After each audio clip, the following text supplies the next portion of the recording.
Bonjour! Aujourd'hui, nous nous attaquons à l'un des plus grands romans de la littérature universelle. Son héroïne est devenue le type même de la femme romantique dont les désirs démesurés mènent à la déception, puis à la perte.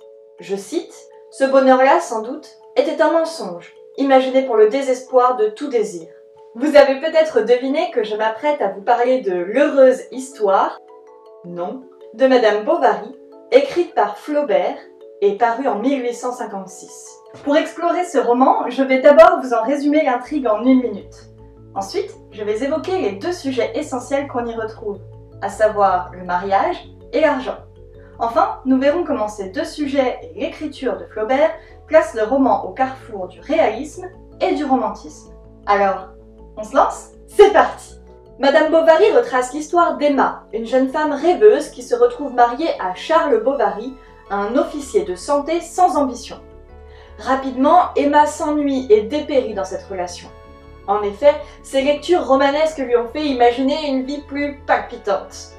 Madame Bovary enceinte, le couple déménage dans une petite ville de Normandie. Emma y tombe amoureuse de Léon, mais il quitte la ville avant toute déclaration d'amour. Elle rencontre ensuite Rodolphe, qui la manipule jusqu'à entamer une relation, pour finalement l'abandonner. Dans son malheur, Emma tombe malade. C'est alors qu'elle retrouve Léon et démarre avec lui une nouvelle romance adultère. Mais lorsqu'elle est rattrapée par les nombreuses dettes qu'elle a contractées, Léon l'abandonne à nouveau. Le mariage d'Emma est donc brisé et ruiné. Tandis que Charles Bovary est totalement perdu face aux événements, Emma se suicide par empoisonnement. Elle agonise. Désespéré, Charles meurt quelques mois plus tard. Vous l'aurez compris, dans ce roman, on nous parle avant toute chose du mariage. Le sujet est en effet annoncé dès le titre. On n'y retrouve pas seulement le nom de son héroïne, mais on insiste bien sur son statut marital. Il s'agit de l'histoire de Madame Bovary. Et Madame Bovary, c'est donc une femme dépossédée de son nom et enfermée dans les mœurs de son époque qu'elle avait jusqu'alors fantasmée. En effet, la vie d'Emma est à l'image de la France des années 1840, qui est en pleine industrialisation. D'abord fille de paysan, elle devient une petite bourgeoise. Mais une fois mariée, ses rêves de richesse et de luxe la rattrapent très vite. Son ascension sociale est ratée, ce qui provoque une immense frustration. Ce sentiment est renforcé par les illusions qui l'ont bercée dans son adolescence. Au-delà de l'histoire individuelle d'Emma, c'est la condition de la femme mariée du XIXe siècle qui est abordée par Flaubert. Il nous montre ses aspirations sociales, culturelles et affectives.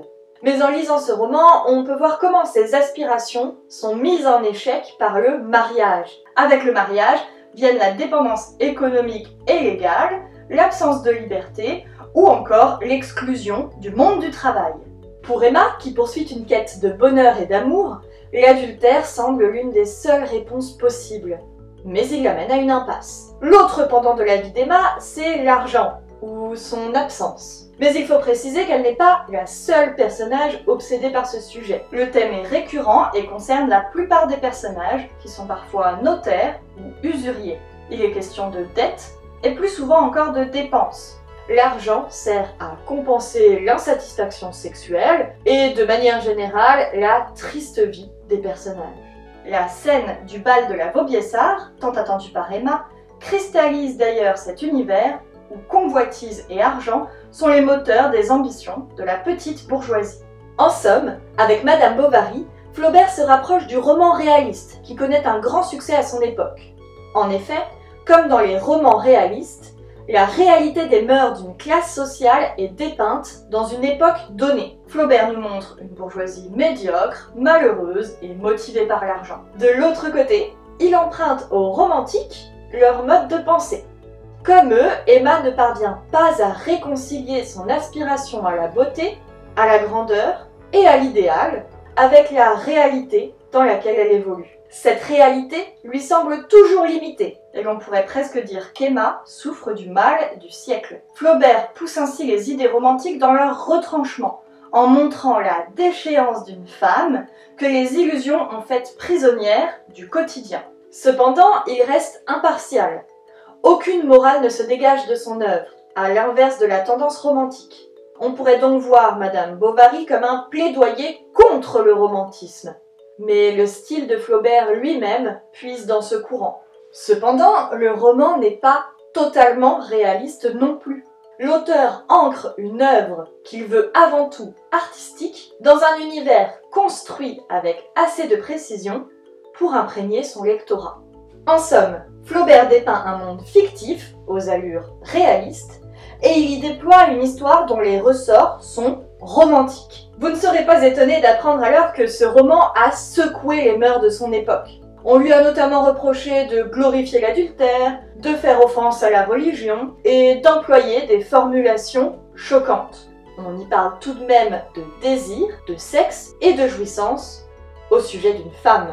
À sa décharge, Flaubert démontre que son roman ne présente pas son opinion à lui, mais retranscrit en fait les pensées et sentiments de ses personnages. Les écarts d'Emma seront d'ailleurs punis à la fin du roman, puisqu'elle meurt. Je vous propose donc, dans votre lecture, de faire attention aux changements de focalisation dans le roman. Vous verrez que l'écriture de Flaubert permet d'adopter le point de vue de différents personnages et parfois tour à tour, ce qui délivre de nombreux indices pendant la lecture. Essayez de relever aussi les glissements opérés par Flaubert entre le style romantique et le style réaliste. Et pour vous mettre en appétit, je vous laisse sur cette magnifique description romantico-réaliste du monde intérieur d'Emma Bovary. Mais elle, sa vie était froide comme un grenier dont la lucarne est au nord, et l'ennui, araignée silencieuse, filait sa toile dans l'ombre à tous les coins de son cœur. Bonne lecture!